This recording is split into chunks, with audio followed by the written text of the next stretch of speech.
Chapter 1. The Snowstorm. The wind howled through the desolate forests, lashing against the car windows as if trying to tear apart the serene silence of the Scottish landscape. The thick darkness of the night enveloped everything, with only the car's headlights cutting faint streaks of light through the raging snowstorm. Ellie Carter, gripped the steering wheel tightly, her knuckles turning white from the cold and tension. The car trembled each time a gust of wind struck, but she kept driving, her focus locked on the winding road ahead. This wasn't the first time she had faced such harsh weather, but tonight's storm was exceptionally brutal. She had just finished a grueling 14-hour shift at Loch Lomond Regional Hospital, a small medical facility, yet the only one within miles capable of handling emergencies. The work was already exhausting, but this winter had made everything even more overwhelming. The number of patients had surged, with many suffering from hypothermia or injuries caused by the treacherous, icy roads. Ellie loved her job, but nights like these made her wonder if she was pushing herself too far. She couldn't even remember the last time she had a full night's sleep. Sometimes memories from the past crept in, her impoverished childhood, the grandmother who raised her with stories of kindness and resilience, and the years of relentless struggle to earn her place in the medical field. She sighed, reminding herself that she was only 15 minutes away from home. A hot cup of tea, a warm blanket, and a short rest before diving back into work. But just then, in the snow-covered darkness, something suddenly appeared in her line of sight. Chapter 2. The Stranger in the Storm. Up ahead, near a sharp curve, Ellie's headlights reflected off something unusual. A black SUV lay tilted in a snow-filled ditch on the side of the road. Its windows shattered, the hood crumpled beyond recognition. Ellie's heart pounded. A crash? Without a second thought, she pulled over, grabbed the flashlight from the glove compartment, and rushed out, ignoring the icy wind that slashed against her skin like frozen blades. Her boots crunched against the snow as she approached. In the dim glow of her headlights, she saw that the front door of the SUV was flung open. The windshield cracked, and dark red blood smeared across the pristine white snow. Ellie crouched down, shining her flashlight into the car. A man lay motionless in the driver's seat, his head slumped to the side. Blood trickled from a wound on his forehead, dripping onto his thick black coat. "Oh, God!" Ellie gasped, quickly reaching for the car door. She pressed 2 fingers to his neck, feeling for a pulse. Weak, but still there. "Can you hear me?" She shook his shoulder gently, but he didn't respond. The storm raged on, sending a violent gust of wind through the trees, making Ellie shiver. She knew she couldn't leave him here. Hypothermia would set in quickly, and in this weather, calling for emergency services was futile. Clenching her jaw, she made a decision. She had to get him out. He was taller than she expected, and pulling an unconscious man from a wrecked car in the middle of a blizzard was no easy task. But with every ounce of strength she had left, she finally managed to haul him out and drag him toward her own vehicle. As she laid him down in the back seat, Ellie took a moment to study him more closely. There was something about him, his chiseled features, the expensive but torn clothing, the blood-stained luxury watch on his wrist. Everything about him radiated power. "Who are you?" Ellie murmured, but the man remained silent. Closing the car door, she hurried back to the driver's seat, stepped on the gas, and sped off into the snowstorm with the mysterious stranger in tow. Chapter 3. The First Signs of Mystery. Outside, the snowstorm had yet to subside. The wind battered against the wooden windows, creating long, eerie whistles. Ellie sat in an old armchair, the flickering firelight casting shadows across her face and stretching her silhouette across the floor. Her gaze drifted toward the unconscious man lying on the couch near the fireplace. He didn't look like an ordinary person. Even in his unconscious state, there was an inexplicable aura of authority about him. His thick coat was still dusted with snow, torn from the accident, with dried blood staining the fabric. Ellie took a deep breath. She had no intention of rummaging through a stranger's belongings, but her instincts as a medical professional told her she needed to find something. An ID, a phone, anything that could help identify him. Gingerly, she reached into his coat pocket, her fingers brushing against a small metallic object. A USB drive. Ellie frowned. A man crashes in the middle of the night on a deserted road, carrying no identification or phone, but he has a USB hidden in his pocket? She picked it up, turning it over in her palm. This wasn't an ordinary USB drive. It was silver with sharp edges and a small engraved insignia on the back. WTS. Ellie murmured, WTS. What does that mean? Glancing back at the unconscious man, she made a decision. She had to check what was inside. Ellie powered up her old laptop, the screen flickering as the system booted. She plugged in the USB, her fingers trembling slightly with anticipation. A folder appeared on the screen. Inside was a single file, its name a cryptic string of characters. Encrypted file 897x01.wts. Ellie tried to open it, but a password prompt immediately popped up. She hit enter, but nothing happened. She tried guessing simple passwords like 123456, but each attempt was rejected. Damn it, she muttered. She wasn't a tech expert, but she knew an ordinary person wouldn't have a heavily encrypted file like this tucked away in their coat pocket. She turned back to look at the man on the couch. Who was he? As Ellie pondered, the small radio in the kitchen crackled to life, followed by the announcer's voice. Morning news from BBC Scotland. The snowstorm continues to wreak havoc across the Highlands, with multiple roads blocked. Authorities advise residents to stay indoors. Ellie stepped closer, adjusting the volume. In other news, London police continue their investigation into the disappearance of Whitmore Industries' CEO, Sebastian Whitmore, who vanished 2 days ago under mysterious circumstances. Sources indicate that Mr. Whitmore may have left the city under dangerous conditions, but no trace of him has been found so far. Ellie froze, her heartbeat pounding in her ears.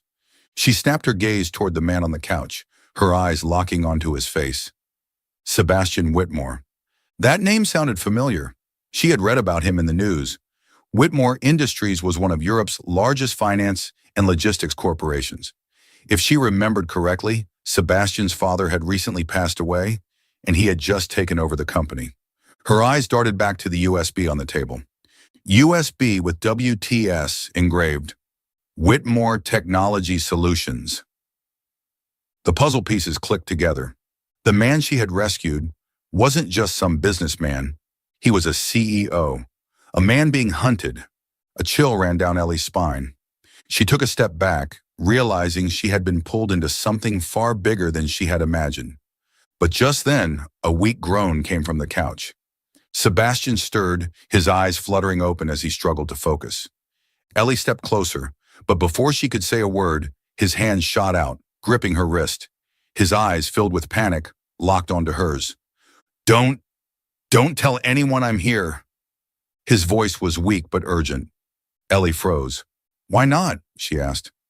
Sebastian frowned as if trying to piece his memories together. The pain from his injuries clouded his mind, but after a moment, his voice came again, low but sharp, cutting through the silence like a blade. "Because they will kill you if they find out you helped me." Ellie stood still. She knew from this moment on there was no turning back. Chapter 5. The Mystery of the Man on the News. Sebastian Seb.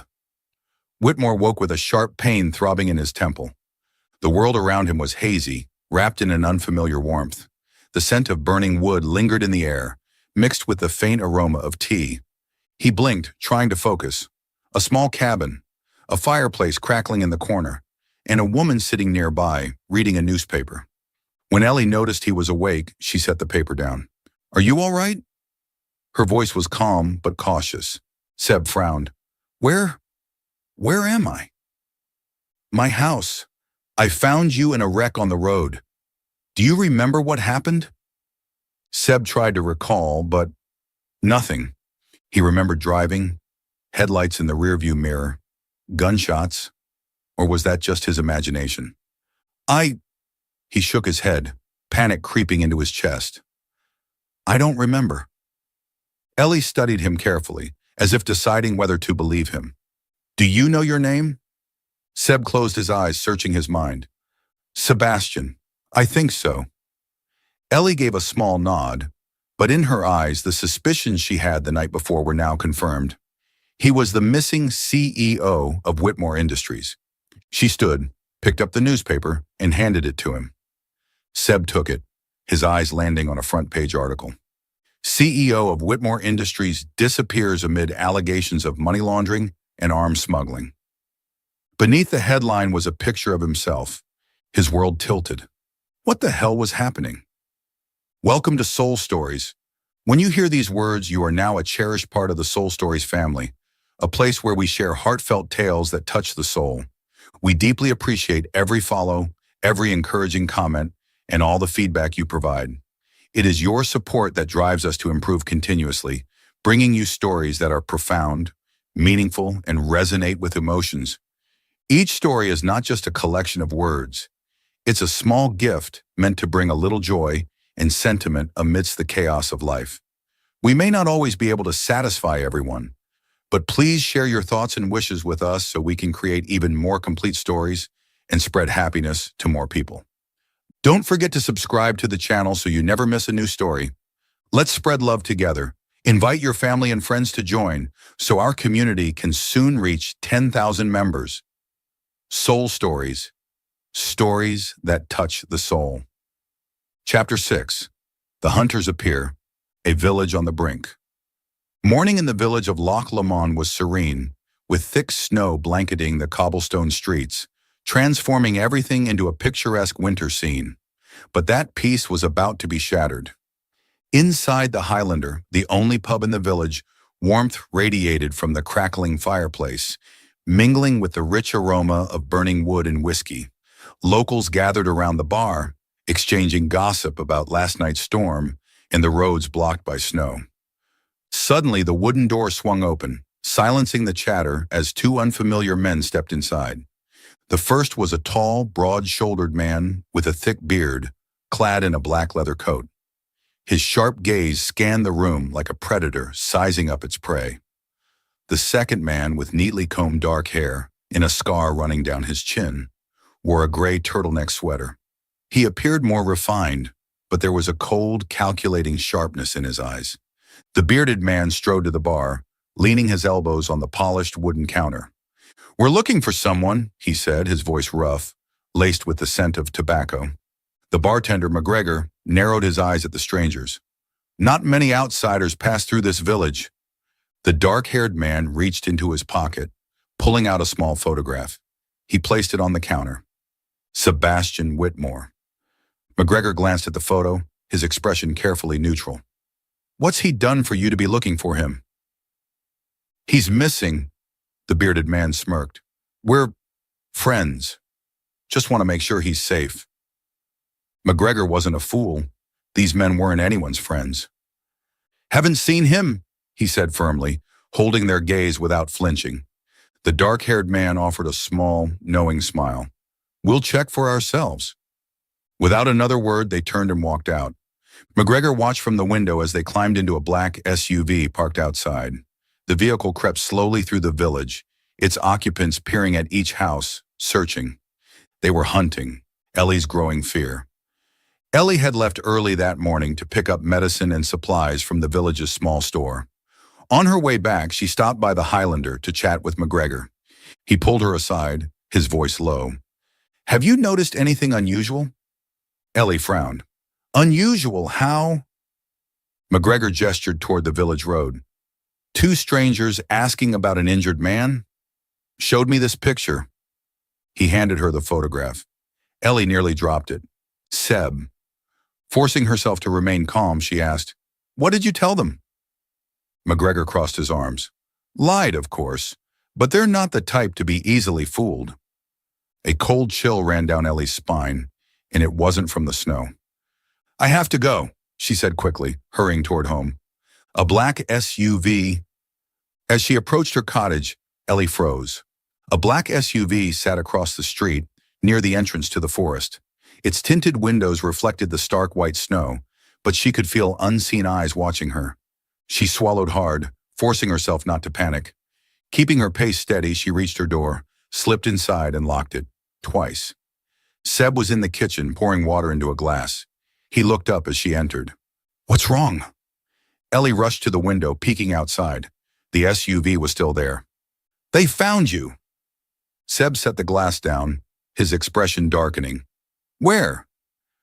Not far, but I think they saw me come in.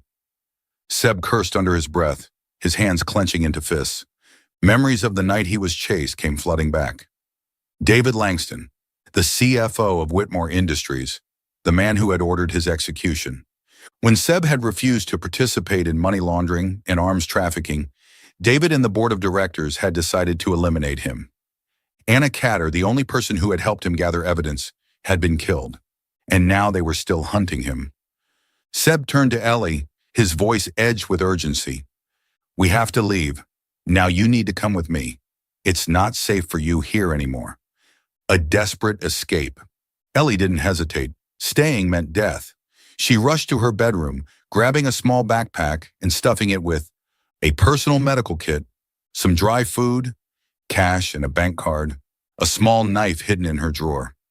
Seb moved quickly as well, retrieving the USB and tucking it into his coat. Do you have a car? He asked.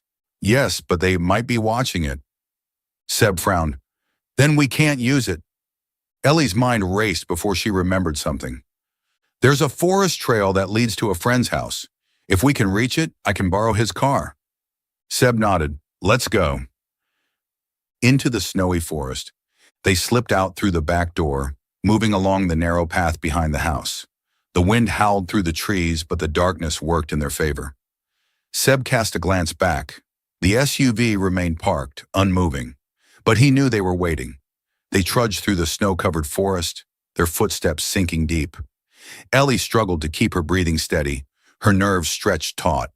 Then suddenly, the distant growl of an engine echoed through the trees. Seb yanked her to the side, pulling her behind a thick tree trunk. The SUV was moving. They held their breath. Headlights swept across the forest, illuminating the snow in sharp streaks of white. Seb tightened his grip on Ellie's wrist, whispering into her ear, "Don't move. We can't let them find us." Ellie's heart pounded so loudly she feared they would hear it. They had only one chance to escape. If they were caught, there would be no going back. The chase had only just begun. Chapter 7. Seeking Help. Snow continued to fall heavily as Ellie drove out of the village, her old SUV turning onto the main road leading toward Edinburgh. They had made it out of the forest safely, but the tension inside the car lingered. Seb sat in the passenger seat, his gaze fixed outside the window. Though the sky was still dark, the distant glow of small towns along the road began to appear. Edinburgh was still far away, but every passing minute felt like a race against death. Ellie glanced at him, her voice low. "Are you sure Clara Clark can help us?" Seb nodded firmly. "If anyone can expose the truth, it's her." Clara Clark wasn't just any journalist. She was one of the most experienced investigative reporters in the UK, known for uncovering major political and financial scandals. She was one of the few people Seb could trust. But even if they found her, would they get there in time before their pursuers caught up?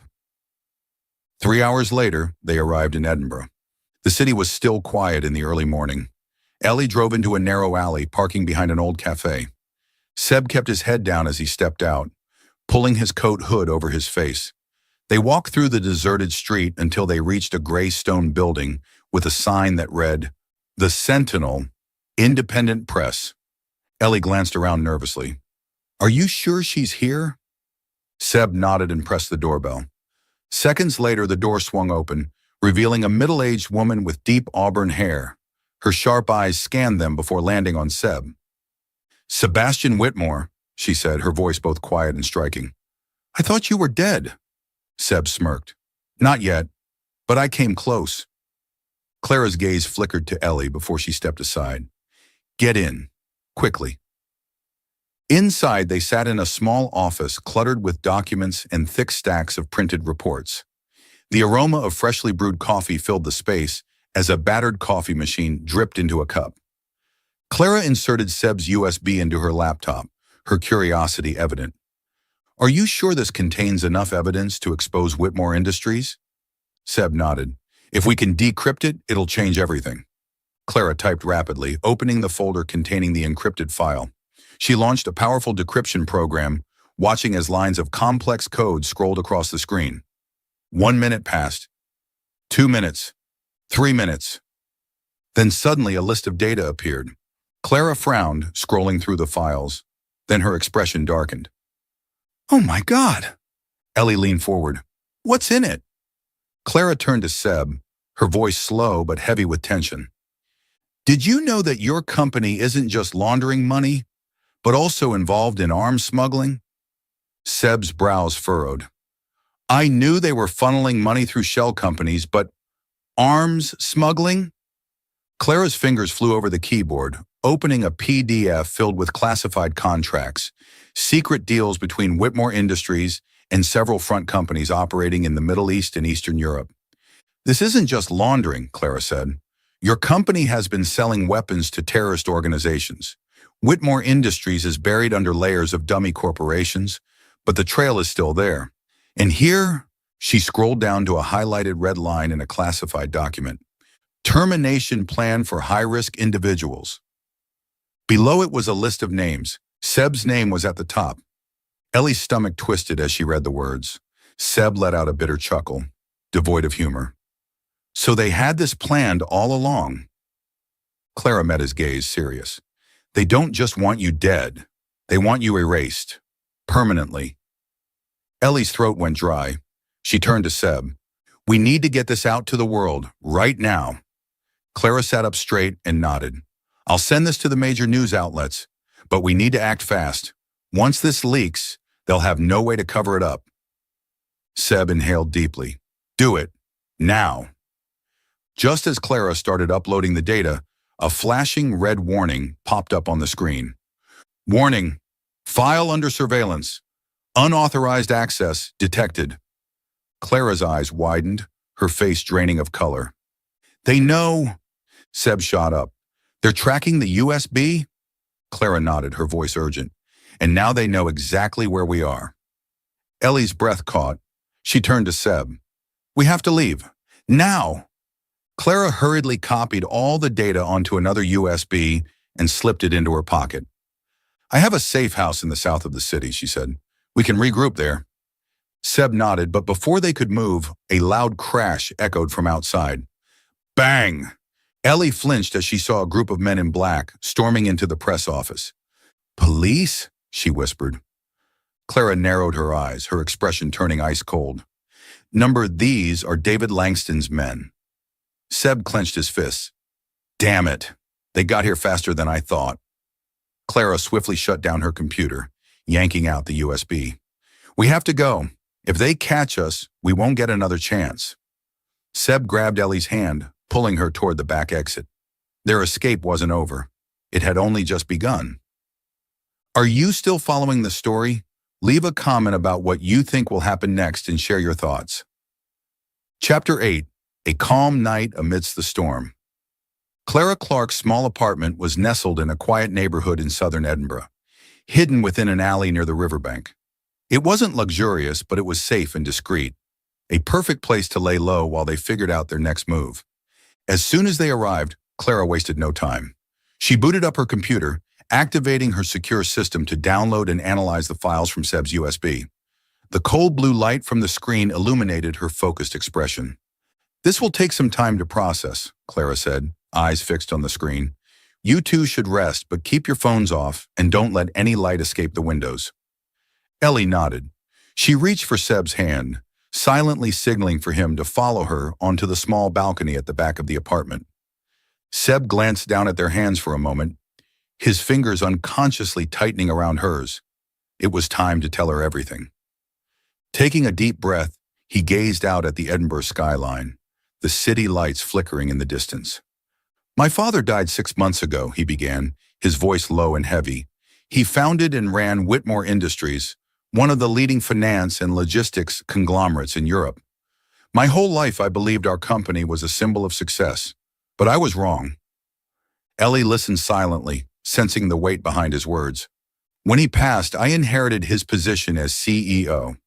The board of directors, men who had worked alongside my father for decades, told me I just needed to keep things running and follow the path he had set." Seb let out a bitter chuckle. "But I couldn't do that once I realized something was very, very wrong." Ellie frowned slightly. "What do you mean?" Seb exhaled sharply. At first, I noticed some irregularities in our financial system. Massive transactions flowing between subsidiaries with no clear explanation of where the money was coming from or where it was going. I dug deeper, and what I found changed everything. He paused, his jaw tightening. Whitmore Industries isn't just a finance and logistics company. It's a massive money laundering machine, part of an international network funding arms, smuggling and economic manipulation. They don't just hide dirty money, they sell security technology to governments and criminal organizations, helping them cover up their activities. A shiver ran down Ellie's spine. She had never imagined that a legitimate corporation could be involved in such deep-rooted corruption. Seb shook his head, his expression darkening. I thought I could reform the company. I tried bringing my concerns to the board, but he trailed off, his voice turning colder. They had no intention of changing. They had been running this system for decades. And to them, I was just a naive fool who still believed in justice. Ellie swallowed. What did they do? Seb met her eyes. At first, they tried to persuade me, told me this was just part of international business, that my father had done the same, that I couldn't change the way things worked. His eyes narrowed as if he could still hear David Langston's voice, the CFO's smooth, calculating tone playing in his mind. Sebastian, don't be foolish. You're a Whitmore. Let us handle things, just as your father did. But Seb had refused to comply. He clenched his fist. I told them I was going to expose everything, and that's when things turned ugly. Ellie held her breath. Seb's voice dropped lower. They started threatening me. My closest advisors were suddenly fired. My emails and calls were monitored. I started receiving warnings, subtle ones like, think carefully before you act. He paused for a moment before inhaling deeply. But I didn't back down. I reached out to Anna Catter, my father's former senior assistant. She had been suspicious for years, and when I told her my plan, she agreed to help. Ellie could see the pain in his eyes as he continued. Anna found the key evidence, the list of laundered transactions, the illegal arms contracts, and most importantly, the names behind it all. He glanced down, touching the USB in his coat pocket. We backed up the data, and Anna told me I needed to leave London immediately. She would help me connect with a trusted investigative journalist.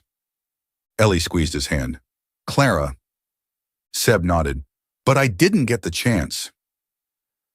A friend's betrayal. Seb took a deep breath. A day after we made our plan, Anna was killed. The police ruled it as suicide, but I know the truth. He turned to Ellie, his eyes burning with restrained fury. They murdered her, and I was next. His fingers curled into fists. That night, I took the USB and tried to get to Edinburgh to meet Clara. But as soon as I got in my car, I realized I was being followed. I tried to shake them off, but Ellie's stomach twisted. You were forced off the road. Seb nodded. I don't know if they think I'm dead, but one thing is certain. He exhaled sharply. They want to erase me completely. A dry, bitter laugh escaped his lips. And that's why the media is reporting me as missing. They're controlling the story, setting up whatever accident they plan to stage next. Ellie felt her heart tighten. She looked at the man standing before her. A man who once had everything, wealth, power, influence. But instead of looking the other way like so many others, he had chosen to fight against a corrupt system. And the price he paid was being hunted down like an animal. Are you scared? She whispered. Seb hesitated, then let out a small, self-deprecating chuckle. Of course. He turned to face her fully, his voice quieter but resolute. But fear doesn't matter when there's something more important at stake. Ellie studied him, waiting. Seb stepped closer, his voice firm. I have a reason to keep fighting, and now, I'm not fighting alone. Ellie held his gaze. Seb leaned on the railing, inhaling the cold night air, as if savoring this brief moment of peace. Ellie stood beside him, staring at the city beyond. Did you ever imagine your life turning out like this? She asked softly. Seb let out a quiet laugh, tinged with bitterness. If you had asked me a year ago, I would have said my future was boardrooms, billion-dollar contracts, and endless flights across the world. He exhaled, shaking his head. But now, I'm a fugitive in the Scottish winter with nothing but a USB to prove I ever existed. Ellie gave him a small smile. Do you regret it? Seb turned to her, his gray-blue eyes reflecting the moonlight. No, he said without hesitation. I couldn't turn a blind eye, knowing my company was destroying lives. I grew up believing Whitmore Industries was a symbol of success, but it was just a mask covering something rotten underneath. He looked down at his hands that once signed multi-million-dollar deals, now bruised and worn from days on the run. For the first time in my life, I feel like I'm doing the right thing. Ellie watched him in silence. She saw a man who had been betrayed by his own empire, yet refused to surrender. She leaned on the railing, smiling softly. You know, I also thought my life would turn out differently. Seb turned toward her. Tell me. Ellie closed her eyes for a moment, lost in memory. I grew up in a small town. My mother was a nurse, and my father died when I was young. I watched my mother work tirelessly to take care of me. She paused before smiling. I always wanted to be a doctor, but not in a fancy hospital. I wanted to help people who had no other options, the ones who couldn't afford medical care. Seb's admiration deepened. And you did it. Not enough, Ellie said. I still feel like I haven't helped enough people. Seb smirked. Then if I survive this, I'll help you build that clinic. Ellie raised a brow. Sebastian Whitmore, a billionaire CEO, helping set up a free clinic in Scotland? Seb grinned. After losing everything, I realized money isn't the most important thing. He met her eyes, his voice softer.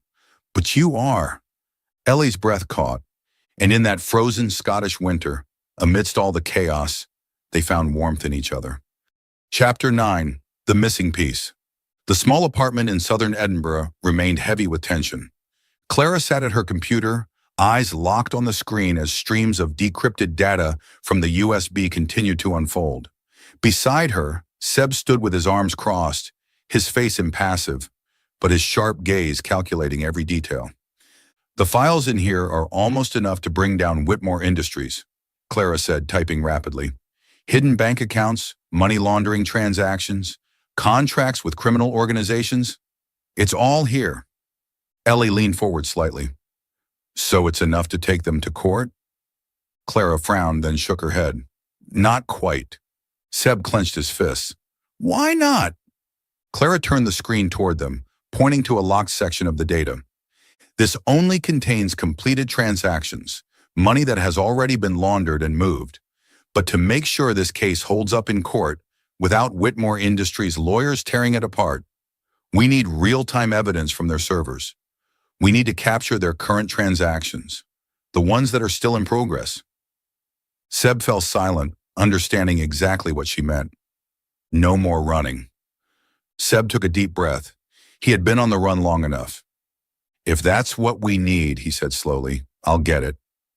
Ellie snapped her head toward him, eyes wide with disbelief. You can't be serious. Seb turned to face her.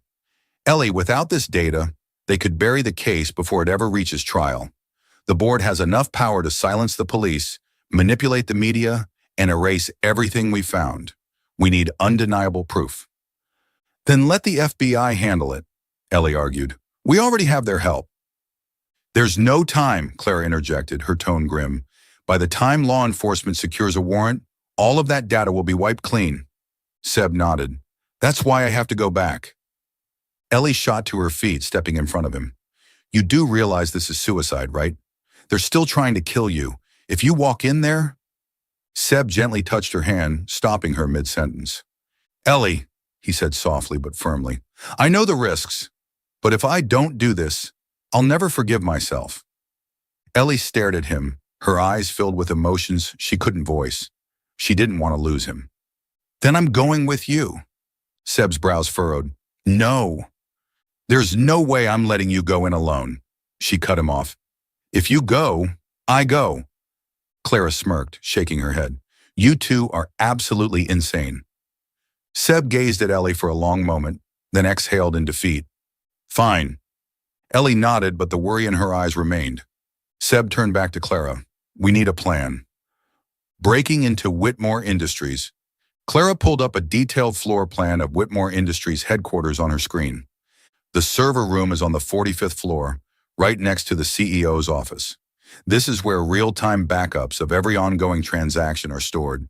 If we can get that data, no one can deny the truth anymore. Seb nodded. Security? Top tier, Clara admitted.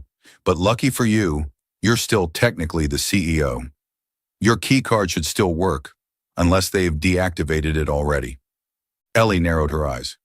And if they have, Clara smirked, then I hope you too can run fast. Seb chuckled lightly, but deep down, he knew this was a near impossible mission. But he had no choice. Back to London. 2 hours later, they arrived in London. Seb and Ellie sat in a parked car, 2 blocks away from Whitmore Industries headquarters.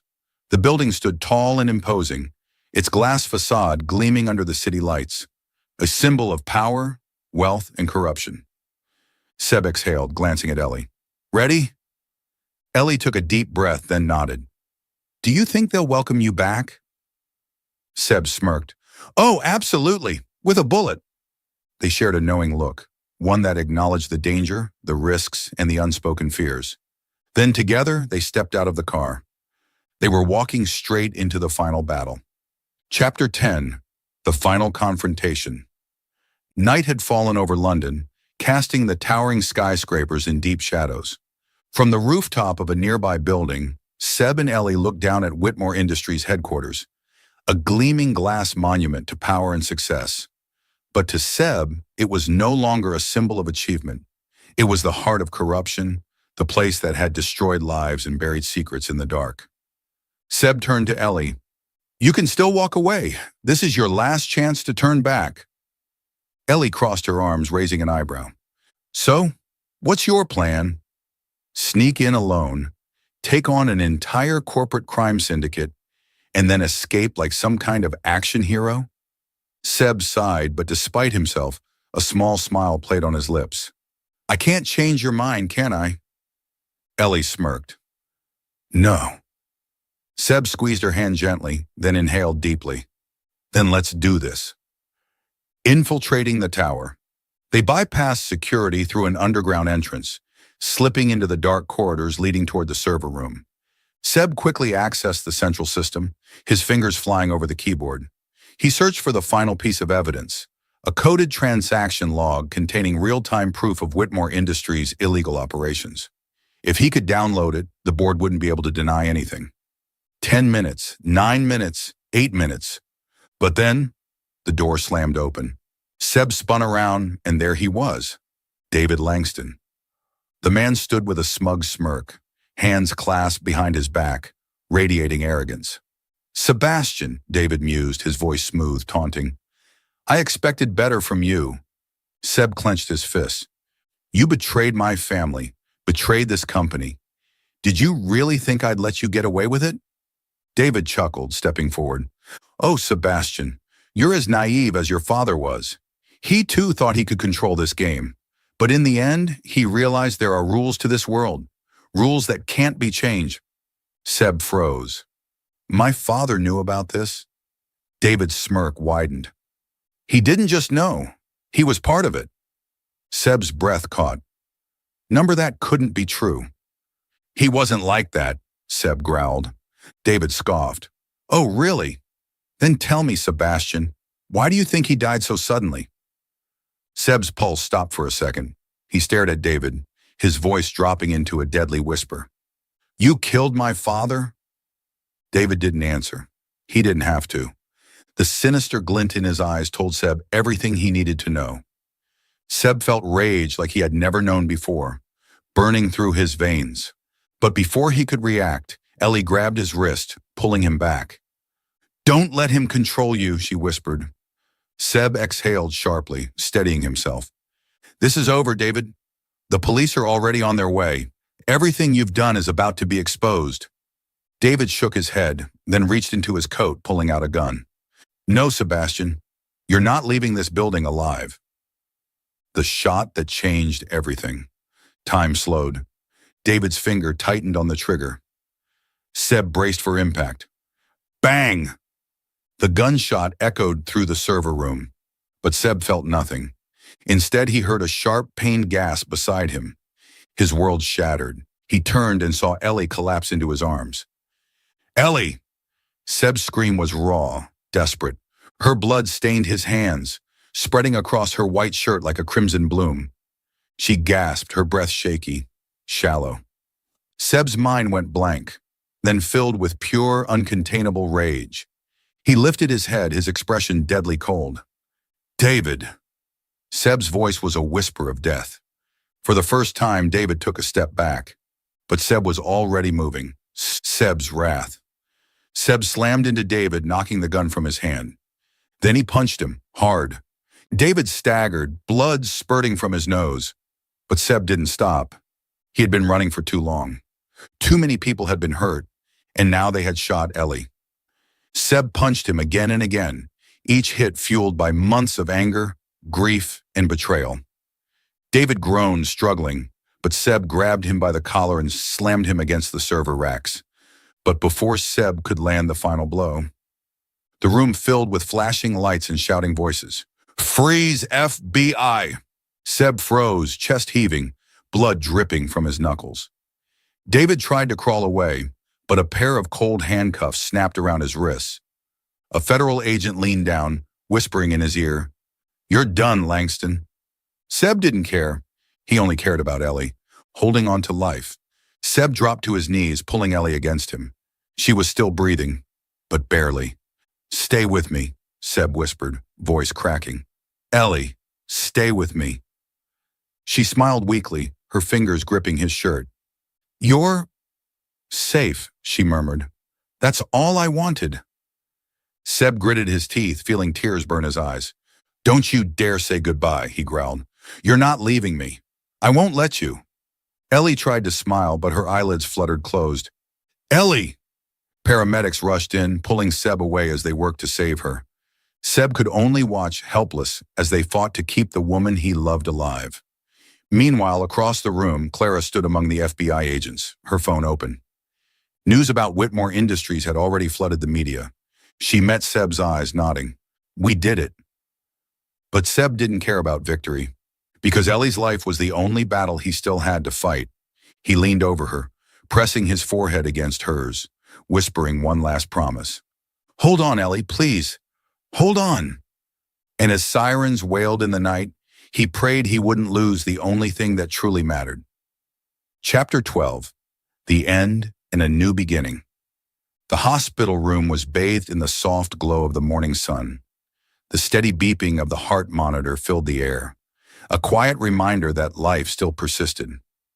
Ellie lay still on the hospital bed, her breathing steady but weak. The bullet wound had been treated, the surgery had gone well, but she had lost too much blood. Her body was healing, but slowly. Seb sat beside her, his hand tightly holding hers. He had been there every single day. From the moment she was rushed into emergency surgery to the long hours she spent in intensive care, he never left her side. The first few days he had feared the worst. He had already lost everything, his family, his reputation, his career. But the thought of losing Ellie, that was something he couldn't survive. Every night he whispered to her, "Wake up, Ellie. You saved me.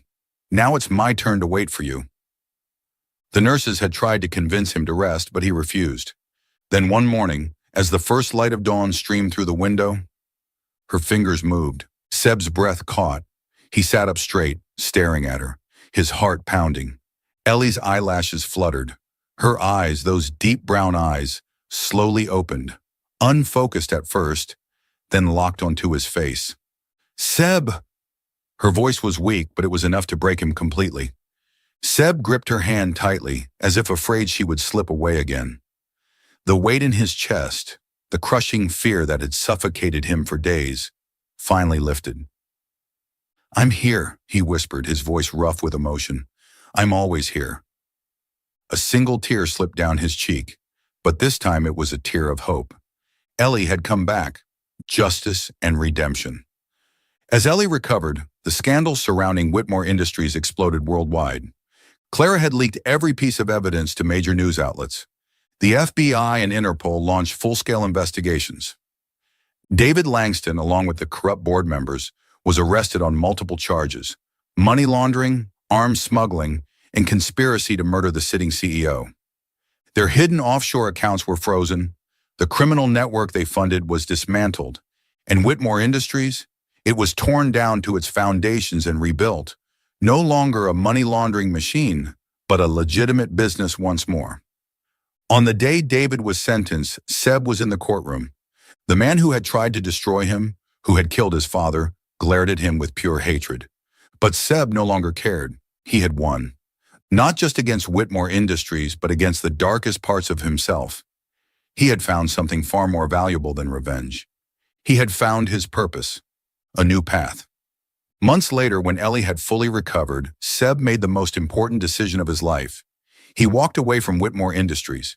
He sold every single share he owned, transferring his fortune into a charity fund, one dedicated to building a medical center in Scotland, providing free healthcare to rural communities. When he told Ellie about his plan, she stared at him, eyes filled with admiration. "You're really doing this?" she asked softly. Seb nodded. "For the first time in my life, I know what success really means. It's not about power. It's not about money. It's about helping people who need it." Then he reached for her hand, his voice gentler. "I want you to run the center. This was always your dream, wasn't it?" Ellie's eyes glistened with unshed tears. She didn't hesitate. "I will," she said, "but only if you run it with me." Seb smiled. "Always." And so together they built something new. A year ago, they were two strangers running for their lives, lost in a snowstorm. Now, they stood side by side, no longer running, no longer afraid. They had found each other, and more importantly, they had found something worth living for.